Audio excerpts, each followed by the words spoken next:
ஓம் நமச்சிவாய. அனைத்து தமிழ் உள்ளங்களுக்கும் வணக்கம். நாம் இந்த பதிவில் வாக்கிய பஞ்சாங்கத்தின்படி பெயர்ச்சியாகும் சனி பகவானால் உங்கள் வாழ்வில் உண்டாகும் நற்பலன்கள் என்ன என்பதனை பற்றியும், கெடுபலன்கள் ஏற்படுமாயின் ராசிக்காரர்கள் செய்ய வேண்டிய பரிகாரம் என்ன, வழிபட வேண்டிய தெய்வம் யார் என்பதனை பற்றியும் விரிவாக காண்போம். 9 கிரகங்களுமே குறிப்பிட்ட கால இடைவெளியில் நகரக்கூடியவைதான். ஆனாலும் சில கிரகங்களின் பெயர்ச்சி மட்டுமே பெரும் தாக்கத்தை ஏற்படுத்தக்கூடியது என்பதால் அவை மட்டுமே பிரதானமாக பார்க்கப்படுதுங்க. அந்த வகையில் இந்த விசுவாச வருஷத்தில் வாக்கிய பஞ்சாங்கத்தின்படி சனி பகவான் மாசி மாதம் 22ஆம் தேதி, அதாவது 6/3/2026 அன்று வெள்ளிக்கிழமை, புரட்டாதி நட்சத்திரம் 3ஆம் பாதம் கும்பராசியில் இருந்து புரட்டாதி நட்சத்திரம் 4ஆம் பாதம் மீனராசிக்கு காலை 8:26 மணிக்கு பெயர்ச்சி ஆகிறாருங்க. இந்த பெயர்ச்சியில் மகர ராசிக்கு முழுமையாக 7.5 சனி நீங்குதுங்க. கும்பத்துக்கு பாதச்சனி, அதாவது 7.5 சனியின் கடைசி சுற்று ஆரம்பமாகுதுங்க. அதே சமயம் மேசராசிக்கு 7.5 சனியின் தொடக்கமான விரயச்சனி ஆரம்பம் ஆகுதுங்க. இந்த சமயத்தில் தனுசுக்கு அஷ்டாஷ்டமம், சிம்மத்துக்கு அஷ்டமம், மீனத்துக்கு 7.5 சனியில் ஜென்மசனி காலகட்டம் தொடங்குதுங்க. இந்த சமயத்தில் கடகத்துக்கு 9ஆம் இடத்துல பாக்கிய சனியாகவும், துலாம் ராசிக்கு 6ஆம் இடத்துல ருண ரோக சத்துருஸ்தானத்தில் வரக்கூடிய அமைப்பும் ஏற்படுதுங்க. அவருடைய 3, 7, 10ஆம் பார்வைகள் முறையே ரிஷபம், கன்னி, தனுசு ராசிகளில் பதியுதுங்க. இப்போது சனி பகவான் செல்லும் மீனராசி அவருடைய நட்பு வீடுங்க. அதோட அடுத்து வரக்கூடிய குரு பெயர்ச்சிக்கு பிறகு குரு பகவானின் 9ஆம் பார்வை மீனத்துல பதிய இருக்குங்க.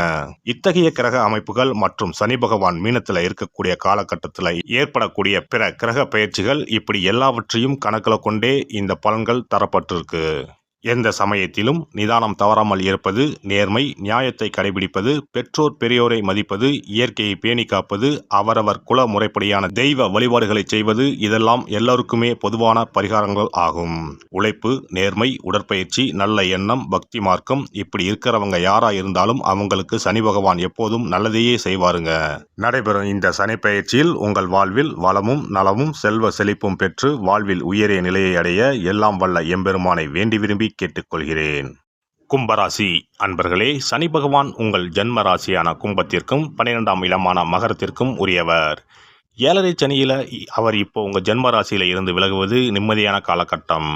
அதே சமயம் 2ஆம் இடம் என்பது தனம், வாக்கு, குடும்பஸ்தானம் என்பதை நினைவில் வச்சுக்கணும். அதே சமயம் நாவடக்கம் உள்ளவங்களுக்கு இது நன்மைகளை தரக்கூடிய காலகட்டம். சனி பகவான் உங்கள் ராசி அதிபதி என்பதாலும் நன்மைகளே அதிகரிக்கும். அல்லவை நீங்கி நல்லவை ஆரம்பிக்கக்கூடிய காலகட்டம் இதுவாகும்.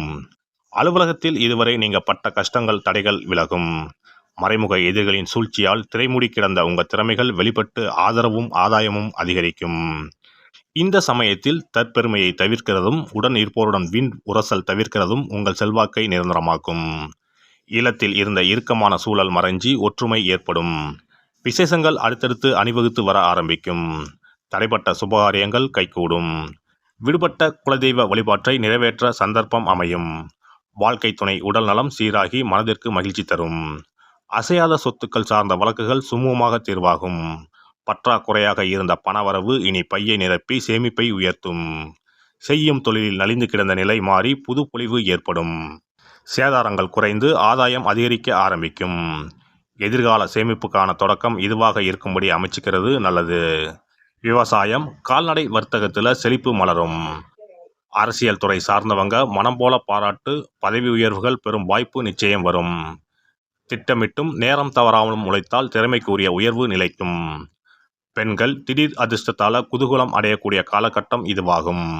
மனதில் தன்னம்பிக்கையும் தைரியமும் அதிகரிக்கும். வாரிசுகளால் பெருமையும் புகழும் பெறக்கூடிய காலகட்டம் இதுவாகும். பெரியவங்க பெற்றவங்க பாராட்டும் பாசமும் மனதிற்கு மகிழ்ச்சி தரும். வார்த்தைகளில் நிதானமாக இருங்கள். கலை படைப்பு துறையினருக்கு வாய்ப்புகள் ஒன்றன் பின் ஒன்றாக வரத் தொடங்கும்.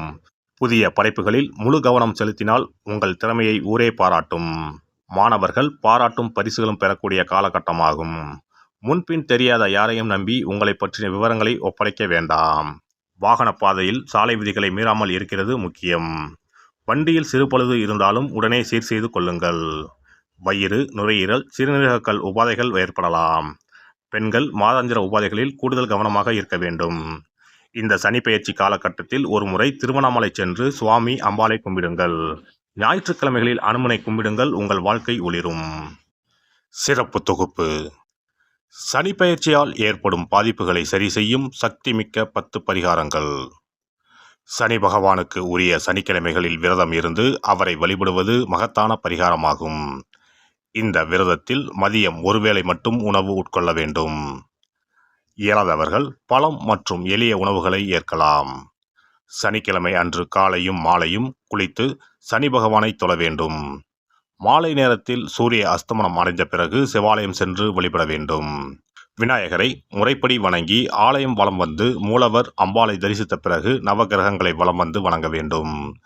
சனீஸ்வரரை வணங்கி சனி காயத்ரி மந்திரத்தை 18 முறை கூறி மனதார வழிபட வேண்டும். பின்னர் நல்லெண்ணெய் ஊற்றி 5 அகல் விளக்குகள் ஏற்றி வைத்து வழிபட வேண்டும். சனீஸ்வரர் தனி சன்னதியில் இருந்தால் அந்த சன்னதியின் முன் நல்லெண்ணெய் தீபங்கள் 5 ஏற்றி வைத்து வழிபடுவது விசேஷம். அருகிலேயே கிழக்கு நோக்கி அமர்ந்து சனீஸ்வரனின் சுப அருள் கிடைக்க வேண்டும், சனிதோஷ பாதிப்புகள் அகல வேண்டும் என்று பிரார்த்தனை செய்து வரலாம். இயன்றவர்கள் அன்றைய தினம் மாற்றுத்திறனாளிகளுக்கு அன்னதானம் வழங்குவது விசேஷம்.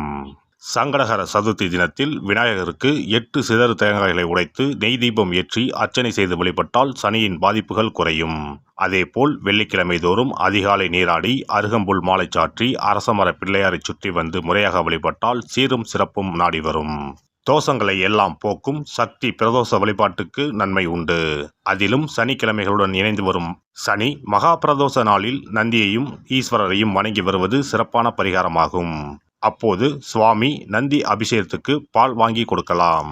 அது மட்டுமின்றி திருக்கோவில் விளக்கேற்ற எண்ணெய் வாங்கி கொடுப்பதும் சிவாலயங்களில் வில்வத்தலத்தால் அர்ச்சனை செய்து வழிபடுவதும் மிக உன்னதமான பரிகாரங்கள் ஆகும். பொதுவாகவே சனி பகவானின் தானியம் எள். அந்த எள் எண்ணெயில் அவருக்கு விளக்கு ஏற்றி வழிபடுவதால் நன்மைகள் பெருகும். சனிக்கிழமை விரதம் இருந்து எள் எண்ணெய் தேய்த்து ஸ்நானம் செய்து சனி பகவானுக்கு உகந்த எள் எண்ணெய் விளக்கிட்டு எள் சாதம் படைத்து சனிக்கவசம் ஓதி வழிபடுவது சிறந்த பரிகாரமாகும். வெள்ளிக்கிழமை இரவு எள் தானியத்தை கரும்பட்டு துணி அல்லது கருமை நிற காகிதத்தில் வைத்து மடித்து தலையணைக்கு கீழ் வைத்து படுத்து உறங்கவும். மறுநாள் காலையில் எள் எண்ணெய் தேய்த்து குளித்து முதல் நாள் மடித்து வைத்த எள்ளை வடித்த சாதத்தோடு கலந்து நைவேத்தியம் செய்து காக்கைக்கு வழங்க நன்மைகள் ஏற்படும். சனி தோஷங்களை போக்கி நன்மைகளை உண்டாக்கும் கண்கண்ட தெய்வம் ஆஞ்சநேயர். ஆகவே இயன்ற போதெல்லாம் அனுமனுக்கு வடைமாலை சாத்தி துளசி மாலை அணிவித்து வெண்ணெய் அர்ப்பணித்து வழிபட்டு வந்தால் சனிதோஷ பாதிப்புகள் நீங்கும். வீட்டில் நலப்புராணம் படிப்பதாலும் நேரம் கிடைக்கும் போதெல்லாம் ராமநாமத்தை உச்சரிப்பதாலும் பாதிப்புகள் நீங்கி பயனடையலாம். ராமநாம ஜபம், சுந்தரகாண்ட பாராயணம் என குழுவாக இணைந்து கூட்டு பிரார்த்தனை செய்வது மிக அற்புதமான பலன்களை பெற்றுத்தரும்.